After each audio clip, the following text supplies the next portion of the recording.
Hello, welcome back.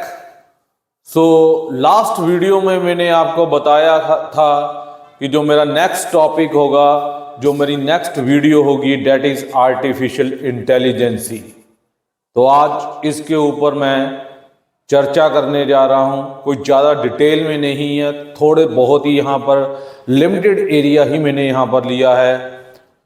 1950 में America में start हुआ ये प्रोग्राम, 90 के दशक में, और आज के प्रेजेंट डेकेड में एक बहुत ही महत्वपूर्ण एंड इम्पॉर्टेंट पार्ट है टेक्नोलॉजी का, जिसको हम आर्टिफिशियल इंटेलिजेंसी के नाम से जानते हैं या कृत्रिम बुद्धि के नाम से जानते हैं, जो कि इसका हिंदी वर्जन है। अमेरिका में कंप्यूटर साइंटिस्ट बॉस्टन यूनिवर्सिटी से मैकार्थी, उसने पहली बार आर्टिफिशियल इंटेलिजेंसी के ऊपर अपनी प्रेजेंटेशन को पेश किया और उसके बाद ये एक कॉमन कंसेप्ट बन गया। इस टेक्नोलॉजी का एरिया बहुत बड़ा एरिया है। आज कोई ऐसा फील्ड नहीं है, चाहे वो एजुकेशन का फील्ड है, चाहे वो मीडिया का फील्ड है, चाहे वो बैटल फील्ड है, चाहे वो स्पेस टेक्नोलॉजी है, चाहे वो मेडिकल फील्ड है, हर फील्ड में आर्टिफिशियल इंटेलिजेंसी एक बहुत इंपॉर्टेंट पार्ट बनती जा रही है। बात करें एजुकेशन सेक्टर में बहुत सारे, अगर फॉरेन यूनिवर्सिटीज़ की बात करें तो उनके बहुत सारे जो हैं यूनिवर्सिटीज़ में रोबोट जो हैं उनको प्रोग्राम किया जाता है और रोबोट वहाँ पर लेक्चर देते हैं या उन्हें टीच करते हैं, खास करके जापान जैसे कंट्री में। उसके बाद अगर मीडिया के सेक्टर में बात करें, जैसे कि गूगल का वॉइस कमांड, गूगल का मैप का area, searching of the map and Alaska, उसके बाद एप्पल का आईफोन जो है, ये सारे के सारे आर्टिफिशियल इंटेलिजेंसी के ऊपर बेस्ड है। उसके बाद हम बात करें बैटलफील्ड में भी इसने बहुत इंपॉर्टेंट रोल अदा किया है। आज ड्रोन जा रहे हैं, आज छोटे छोटे जो हैं उपकरण बैटलफील्ड में यूज होते हैं, जिन्हें स्पाई सिस्टम कहा जाता है। वो जाकर दुश्मन की पोजीशंस को आइडेंटिफाई करते हैं। उसके बाद हमारे पास आता है कि सबसे ज़्यादा जो इसका ड्रामेटिकली यूज हुआ है वो मेडिकल सेक्टर में हुआ है।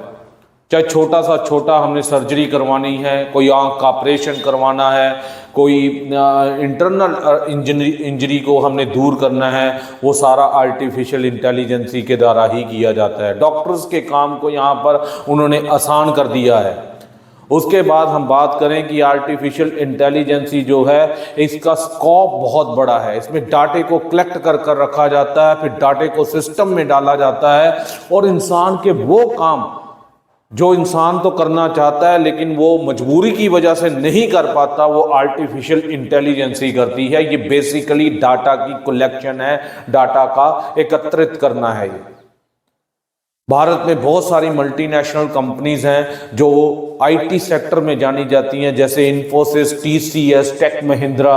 ये सारी की सारी जो हैं इस पर्टिकुलर फील्ड में अग्रणी हैं और सॉफ्टवेयर पैकेज बनाकर देती हैं, सॉफ्टवेयर क्रिएट कर देती हैं।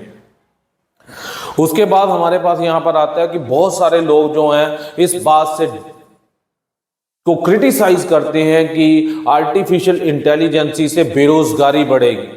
लेकिन जहां तक मैंने यूनिवर्सिटीज़ के लेक्चर्स को स्टडी किया है, वहां के जो प्रोफेसर्स की स्टडी ली है, वो इस बात से बिल्कुल डिसएग्री हैं। उनका ये मानना है कि आर्टिफिशियल इंटेलिजेंसी को बनाने में ह्यूमन रिसोर्स यूज़ होता है।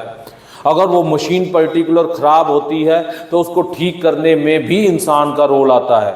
तो ये कहना बिल्कुल गलत होगा कि इससे अनएम्प्लॉयमेंट बढ़ेगी, बल्कि इससे जॉब की क्रिएशन भी बढ़ सकती है या वहां पर उसका विस्तार भी बहुत ज़्यादा हो सकता है। तो ये कुछ छोटे छोटे पॉइंट थे जो कि मैंने आज की वीडियो आर्टिफिशियल इंटेलिजेंसी के में बताया है। कोई ज़्यादा डिटेल में नहीं है, एक सिंपल सी जर्नल इंट्रोडक्शन मैंने आपको यहाँ पर दी है, क्योंकि इसका हर एरिया को अगर आप एनालाइज करेंगे तो बहुत वाइड वीडियो बन जाएगी।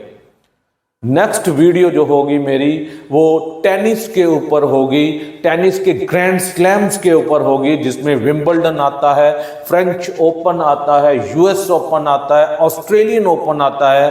तो उसके ऊपर जो होगा, टेनिस के ऊपर जो होगी मेरी नेक्स्ट वीडियो होगी। Thanks, have a nice day, keep watching SPJ।